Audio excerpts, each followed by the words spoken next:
नमस्कार साथियों, जुमाक्सा चैनल में आप सभी का स्वागत है। आज अपन डेमोक्रेसी की बात करेंगे, लोकतंत्र की बात करेंगे। अब्राहम लिंकन साहब के शब्दों में सुने तो लोग जनता का, जनता के लिए और जनता के द्वारा शासन को ही डेमोक्रेसी कहा जाता है, लोकतंत्र कहा जाता है। और आपको मालूम होगा भारत विश्व का सबसे बड़ा लोकतंत्र है। लेकिन अभी एक रिपोर्ट निकल कर सामने आई है, उस रिपोर्ट के बारे में मैं आपको जानकारी दूंगा। उसमें बताया गया है कि वर्ल्ड की जो आधी डेमोक्रेसी है वो खतरे में है, लोकतंत्र खतरे में है। उसके क्या क्या कारण है, कैसे बचा जा सकता है, संपूर्ण जानकारी आपको दी जाएगी, तो आखिरी तक जरूर बने रहिएगा। तो देखिए, सबसे पहले तो एक रिपोर्ट आई है। किसकी रिपोर्ट है? तो आप देख सकते हैं IDEA, international institute for democracy and electoral assistance, इनकी रिपोर्ट है।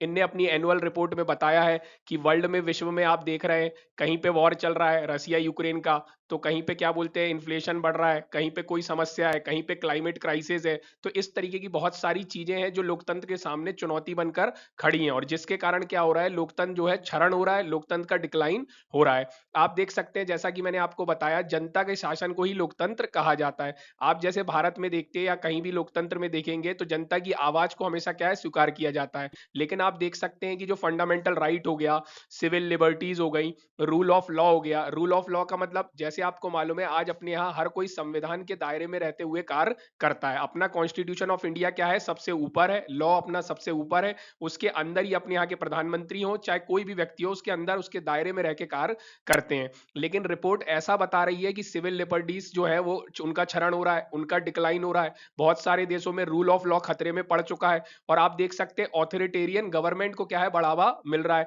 ऑथोरिटेरियन गवर्नमेंट का मतलब होता है कि पूरी शक्तियां जो होती हैं सरकार के हाथ में केंद्रित होती है, वहां जनता की आवाज को उतना ज्यादा महत्व नहीं दिया जाता, उनको दबाया जाता है। एक मैंने आपको सरल शब्दों में बताया है। अब आप यहाँ पे देख सकते हैं कि यहाँ पे restriction on freedom of expression to increasing distrust in the legitimacy of elections. इसका क्या मतलब है? अब देशों में ऐसा हो रहा है, जैसे फॉर एग्जांपल आप सुनते हैं कि एक्स देश में चुनाव हुए और कहा जाता है उसमें वाई देश का हाथ है, या इस तरीके से बताया जाता है जो चुनाव है वो निष्पक्ष तौर पर नहीं हुए। इस तरीके की आवाजें उठती रहती हैं। तो इस रिपोर्ट में बताया जा रहा है कि जो चुनाव है वो भी निष्पक्ष नहीं हो रहे हैं, लोगों की फ्रीडम ऑफ एक्सप्रेशन को दबाया जा रहा है। तो इस तरीके से पूरा का पूरे लोकतंत्र के सामने खतरा पैदा हो रहा है। यहाँ आप हिंदी में भी देख सकते हैं। अब अपन बात कर सकते हैं, जैसे आप कौन कौन से फैक्टर हैं जो लोकतंत्र के सामने चुनौती बनकर खड़े हैं, चैलेंजेस बनकर खड़े हैं। जैसे आप देख सकते हैं, रशिया का जो वॉर चल रहा है यूक्रेन में। आप देख सकते हैं रैम्पेंट इन्फ्लेशन, इन्फ्लेशन बहुत तेजी से बढ़ रहा है, महंगाई बहुत तेजी से बढ़ रही है। आप देख सकते हैं ग्लोबल रिसेशन चल रहा है। आप देख सकते हैं मेटा ने, या बहुत सारी जो बड़ी बड़ी कंपनियां हैं, वो इतने हजार, इतने लाखों लोगों को क्या कर रही है, निकाल रही हैं अपने जॉब से।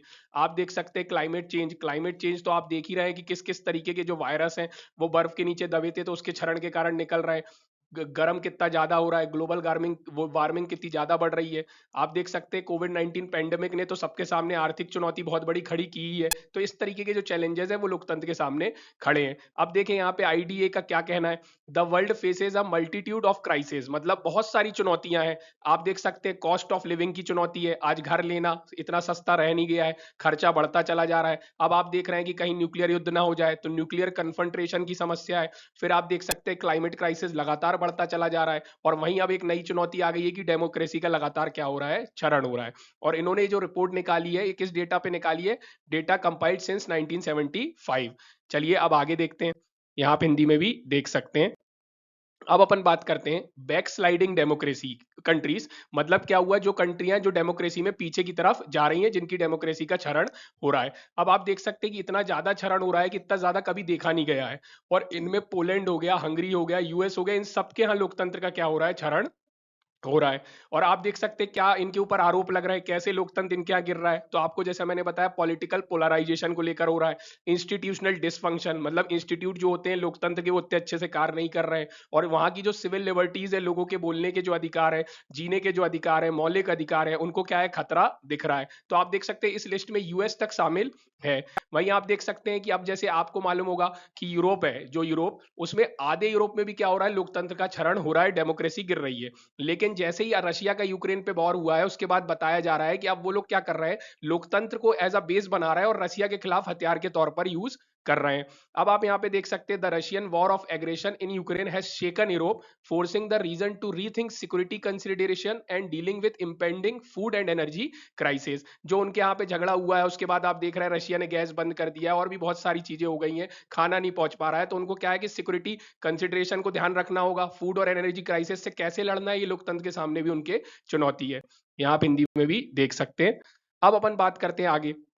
आप देख सकते हैं रिपोर्ट का कहना है कि इस तरीके की डेमोक्रेसी के सामने अर्जेंसी कभी पैदा नहीं हुई। इस तरीके की अर्जेंसी सामने आई है कि अब लोगों को कुछ नए इनोवेटिव सोशल कॉन्ट्रैक्ट की तरफ बढ़ना पड़ेगा, एक नए तरीके के क्या करना पड़ेगा, समाज बनाना पड़ेगा, उनके बीच में कॉन्ट्रैक्ट करना पड़ेगा, ऐसा कुछ प्रक्रिया, ऐसा कोई राजनीतिक सिस्टम लाना पड़ेगा जो लोगों को जोड़े ना कि तोड़े, ऐसा कहना है आईडीईए का। और आप यहाँ पे देख सकते हैं कि जो ऑथोरिटेरियनिज्म है, जैसा मैंने आपको बताया, तो बता रहे ग्लोबली जो है more than double the number, मतलब डबल से भी ज्यादा जो कंट्रियां हैं लगभग किस तरफ आगे बढ़ रही हैं, वो डेमोक्रेसी उनके यहाँ खतरे में पास्ट 6 ईयर से, और सब क्या हो ऑथोरिटेरियनिज्म की तरफ ज्यादातर बढ़ रहे हैं। और आप देख सकते हैं लेकिन इन सब के बीच में एक रिपोर्ट निकल कर आ रही है कि ग्लोबली जो है अपने यहाँ की 2/3 जो कंट्रियां हैं, मतलब पूरे ग्लोबल में 2/3 पीपल जो है वो ऐसी जगह पे रह रहे हैं जहां पे क्या है लोकतंत्र या तो क्षरण हो रहा है या तो वहां पे क्या है सरकार का ऑथोरिटेरियनिज्म है। और आप यहाँ पे देख सकते हैं कि लेकिन एक पॉजिटिव बात निकल कर ये सामने आ रही है कि जो अपना अफ्रीका है वो रीसाइलेंट है in the face of instability. जैसे आप कंट्री देख सकते हैं अफ्रीका की, गाम्बिया, नाइजर और जाम्बिया, इनके यहाँ पे इंप्रूवमेंट देखा गया है डेमोक्रेटिक क्वालिटी में, तो ये बहुत एक अच्छी बात निकलकर सामने आ रही है। तो आई होप आपको पूरा मामला समझ में आया होगा।